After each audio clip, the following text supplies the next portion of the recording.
बापा एमती अवस्था है जानीपारे बापा आम केते कष्ट करते।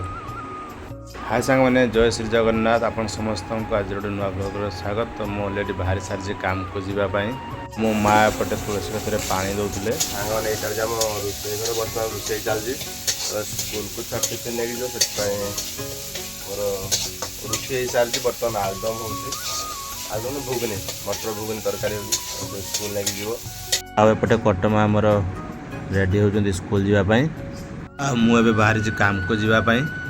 यहीटा थिला मो गाँव भ्यू देखिए खाली चारिड़े पानी ही पानी आसिक पहुँच जाइली काम उपरे। बर्तमान सांग मैंने काम आरंभ करवा।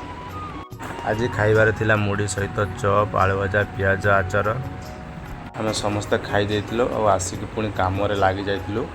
आ टाइम आसी 12टा होता तो आमर छुट्टी टाइम जाइथिला तो आम बर्तमान बाहरी घर को जावाई। आसिक पहुँच जाइली मो बड़ भाई घरे। आज मु बुझीपारि दायित्व न ना पर्यंत बापा कष्ट और योग्यता केबे बुझा पड़े ना।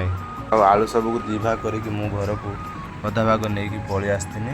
आम घरे पहुँची गुड़ हाथ धोईक आसला बापा बसिक खाऊले गुड़ प्लास्टर हबार आज 4 दिन हो गला। आम समस्ते बसी जाइलु खायापाई।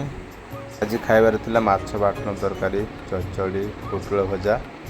आप मैंने कौन देखा निहत कमेंट रे जनइबे। तो रोच पुणी देखा आउ गोटे नुआ ब्लॉग रे।